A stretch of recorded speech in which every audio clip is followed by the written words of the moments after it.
Hey, what's going on? Ryan Nolting here.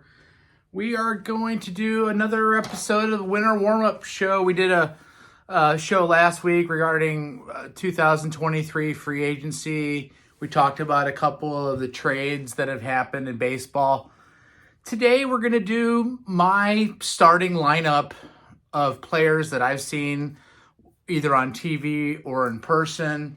I was born in 1972 in December. So, for instance, some players are going to be left off if I was too young in my lifetime to really see them.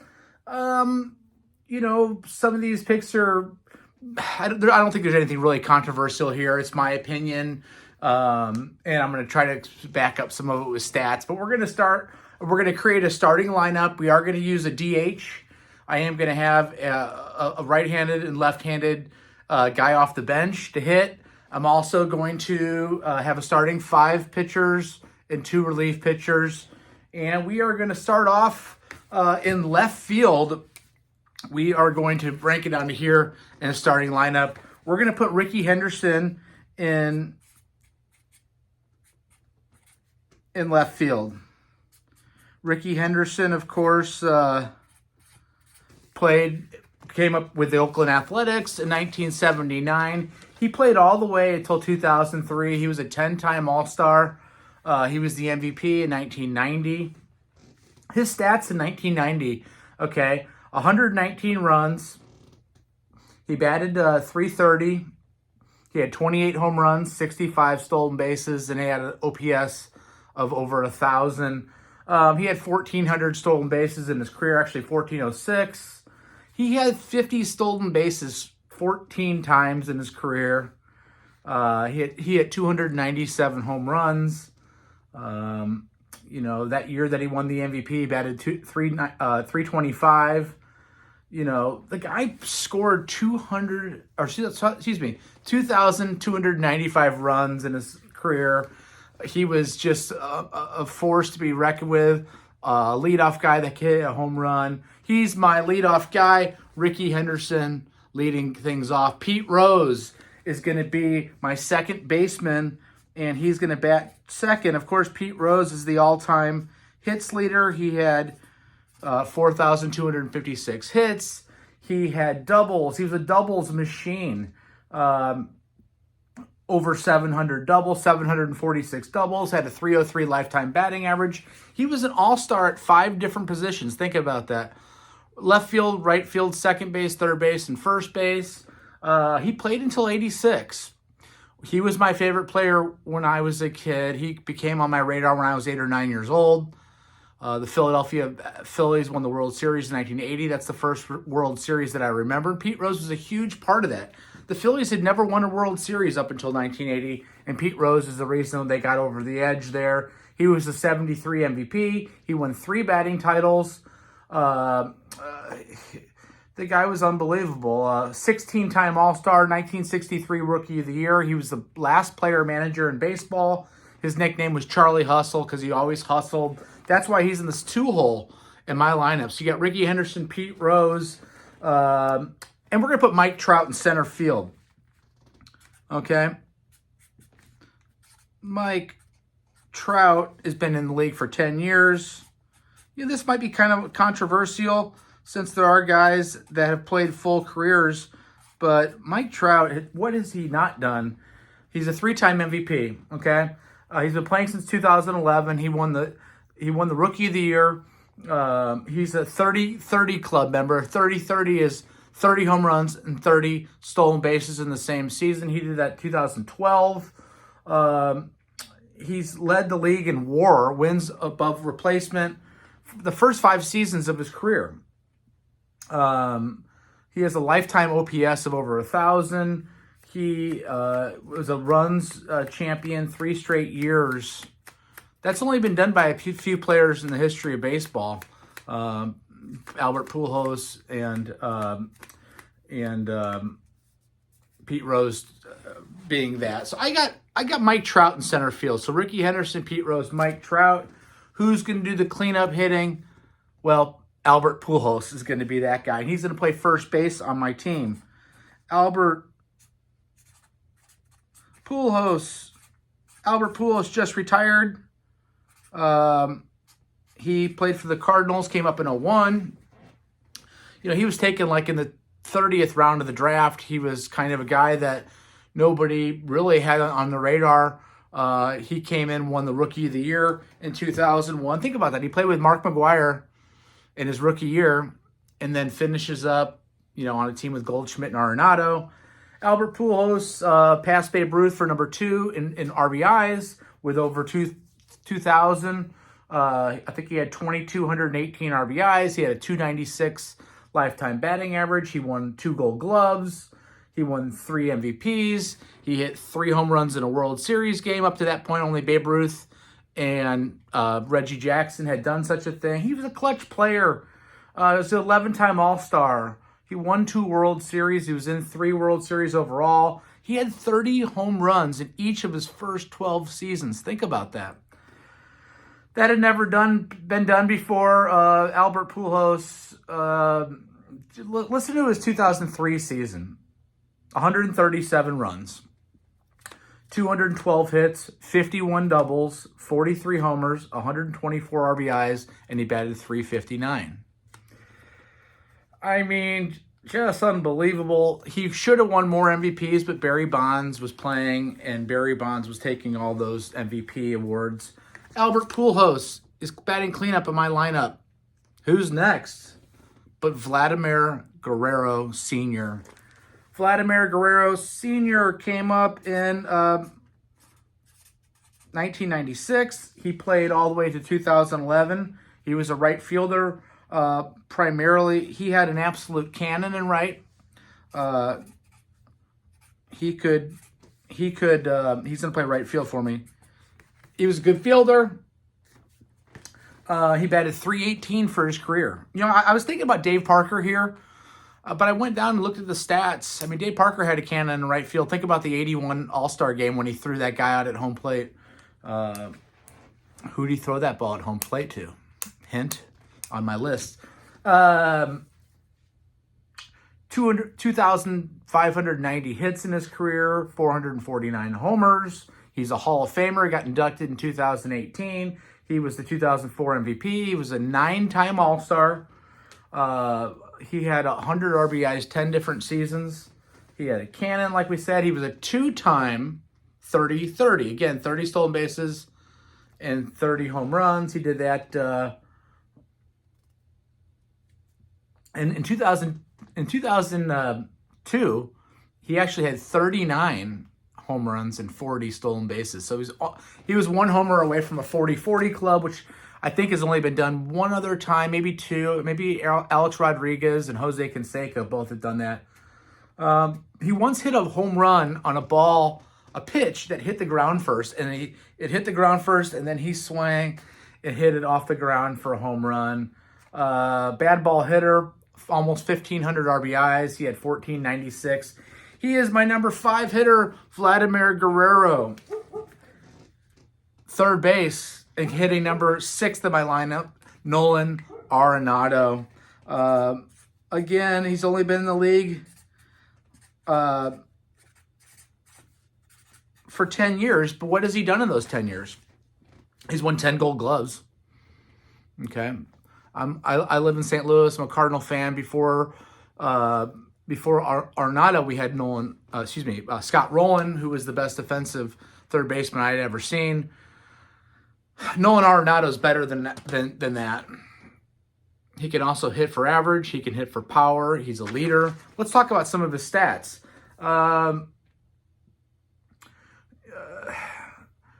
5-time Silver Slugger, 289 lifetime batting average. He has 299 home runs in 10 seasons, so he's averaging 30 home runs a season.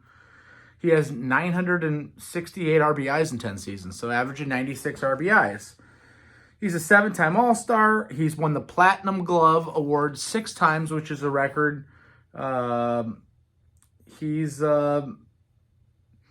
think he's the best third baseman that's ever played. Not only that, he makes all the plays that are easy. He makes running in on a ground ball bunt, throwing it to first look easy, but sometimes he decides to throw it to second. His imagination and his artistry and the chances that he takes, unbelievable. Batting 7th in my lineup is going to be my catcher, and maybe this is a little bit controversial, but I'm going to put Gary Carter. I'm going to put Gary Carter as my catcher, and I'm going to explain why. Comes up in 74 with the Montreal Expos. He plays all the way until 1992, so I definitely saw his career throughout the 80s. He won a World Series with the Mets in 86. He was a huge part of that team.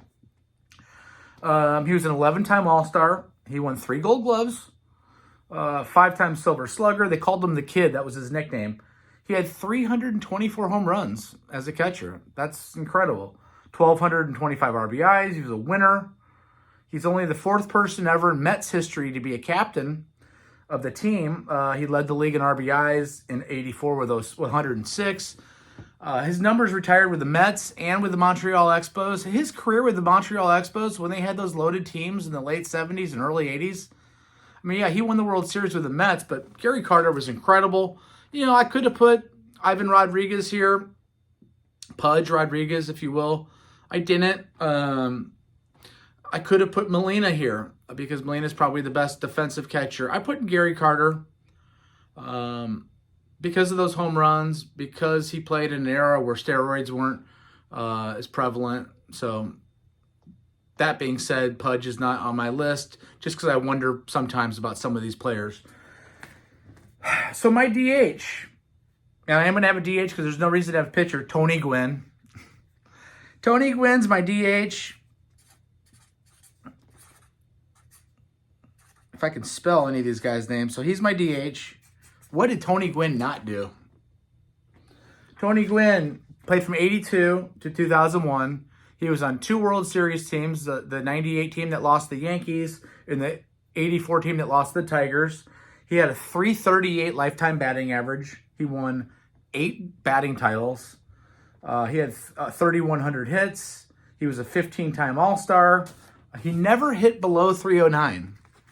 Tony Gwynn never hit below .309 in his career. In fact, in 1994, he batted .394. It was his high. The closest guy to 400 since Ted Williams. He's a Hall of Famer. He was 7-time Silver Slugger. He stole 56 bases in 1987. You know, he won 5 Gold Gloves. Unbelievable player. And then my shortstop, I could have went with Ozzie Smith here as a St. Louisan. I could have went with Cal Ripken Jr.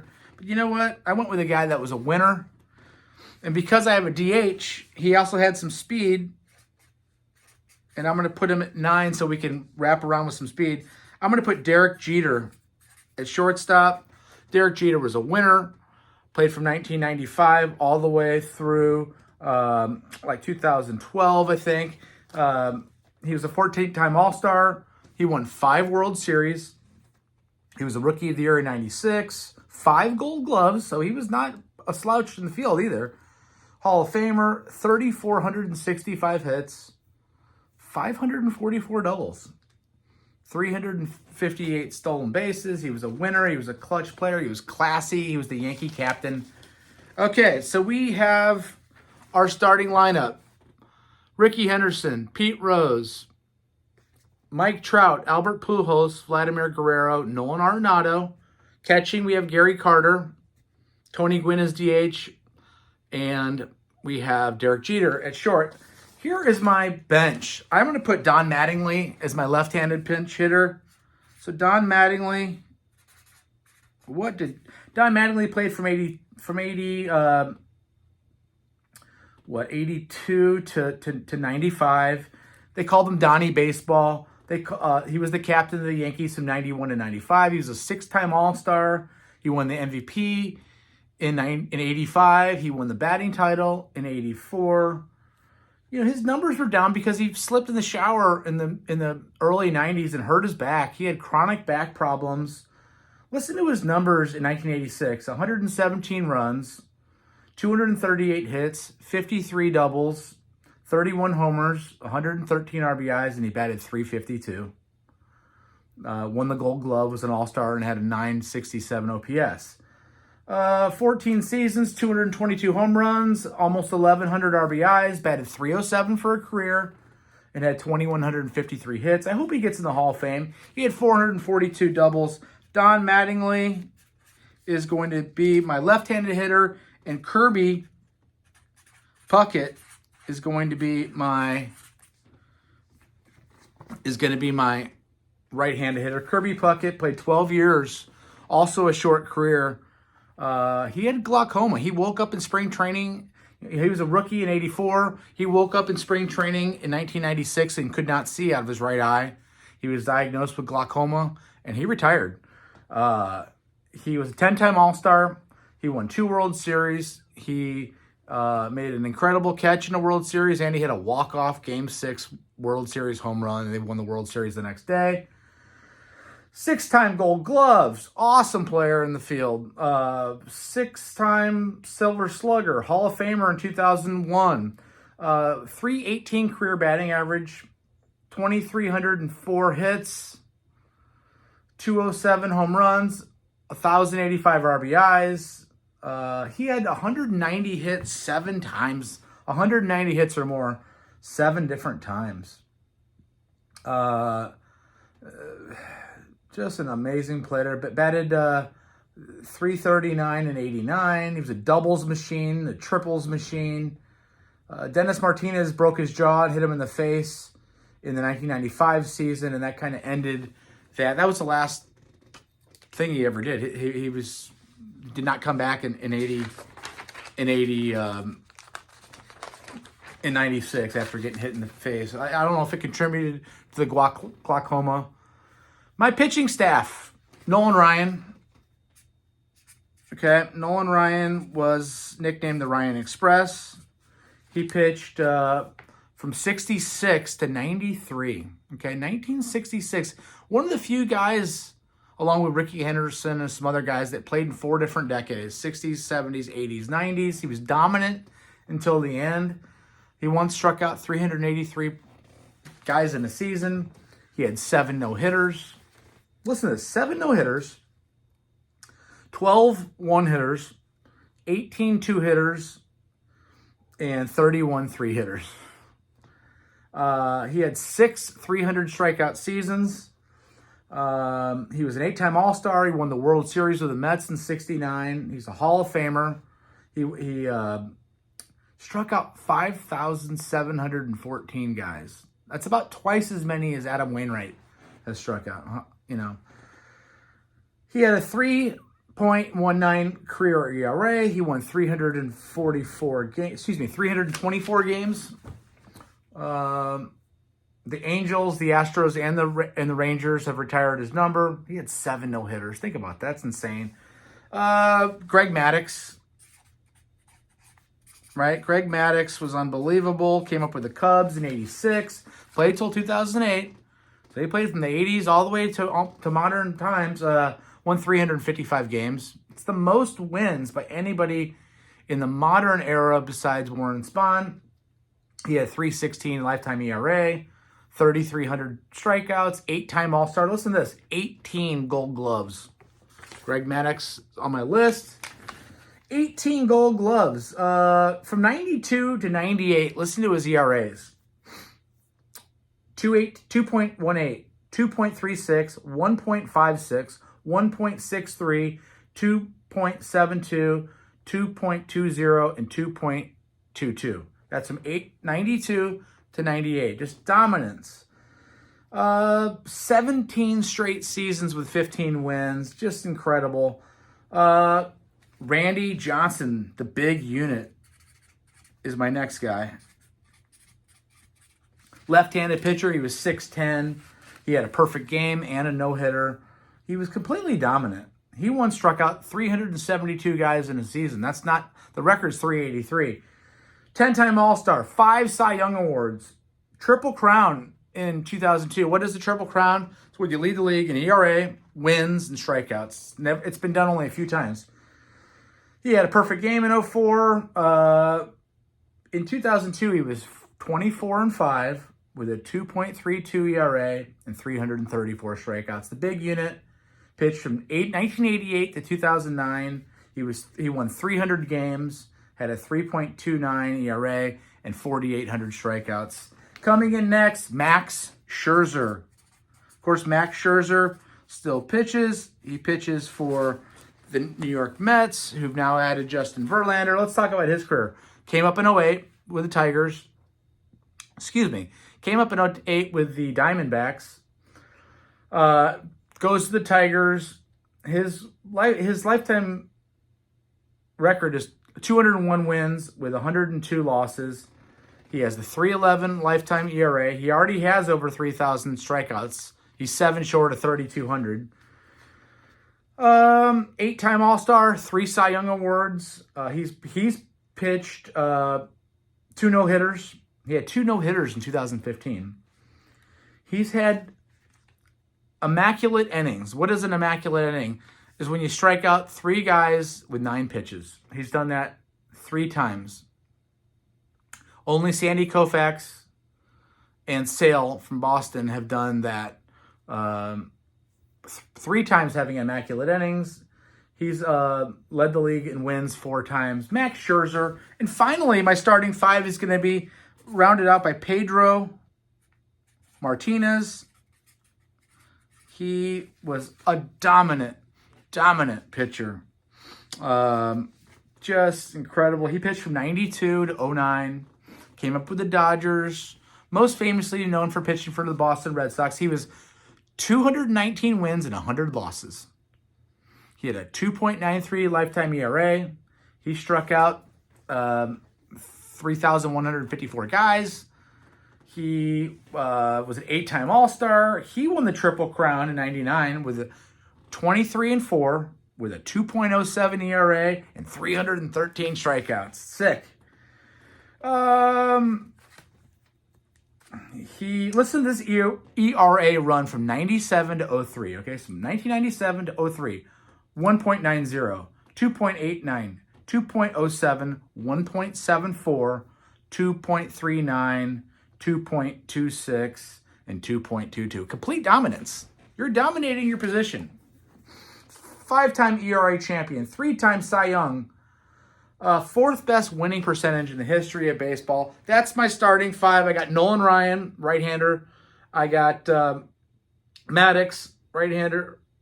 I got Randy Johnson as my left-hander, Max Scherzer, and Pedro Martinez. That's my starting 5. My 2 closers, I'm going to go with Bruce Sutter for a couple of reasons. He didn't have 500 saves like some of these guys did. He barely had 300 saves. But he was in an era when you would come in the 7th inning. You'd get it out in the 7th, you pitch the 8th, and you pitch the 9th. He won the Cy Young in 1979. He basically invented the split-fingered fastball. I mean, they had forkballs back then, but a split-finger fastball comes at you like a fastball, and then it dips down at the last second. It's unhittable when thrown correctly because you think you have to gear up for that fastball. He led the league in saves 5 times. He's a Hall of Famer. He got the last out, pitched the last 2 or 3 innings of the 1982 World Series against the Brewers. Struck out Gorman Thomas for the final out. He was an innings eater. 10 times he had over 80 innings pitched. Okay, 5 times over 100. Career high was 122 innings pitched. To put that in perspective, Dennis Eckersley, who was a dominant closer for over 10 years, never pitched in those years of relief pitching 80 innings. Never. So he's coming in for the last inning or even the last couple outs. Again, Bruce Sutter pitched over 80 innings 10 times. Think about that. So you're shutting things down early. If you're winning in the 7th, it's over. 2.83 career ERA. Again, entered in the 7th a lot. 6-time All-Star and won a Cy Young. My last reliever is, of course, Mariano Rivera. Rivera, I mean, 5 World Series championships. He pitched from 95 to 2013. He had 652 saves. 13-time All-Star. He actually pitched over 80 innings twice. Bruce Sutter did it 10 times. So he was, again, a guy that came in the ninth inning to close things down. And I'm not criticizing. The game just changed. You know, the game, the way people were used, specialized. Tony La Russa helped specialize that position of just seventh inning was one guy, eighth inning was a guy, ninth inning was a guy. His slider was his dominant pitch. I mean, his slider just disappeared. It was unhittable. 2.21 ERA, 5-time Rolaids relief winner. Rolaids relief is what they give to the top closer. I think that Bruce Sutter was 5 or 6-time winner also. That is my pitching staff. Nolan Ryan, Greg Maddux, Randy Johnson, Max Scherzer, Pedro Martinez, and then Bruce Sutter and Mariano Rivera. Peace out. Hope you enjoyed my show. See ya.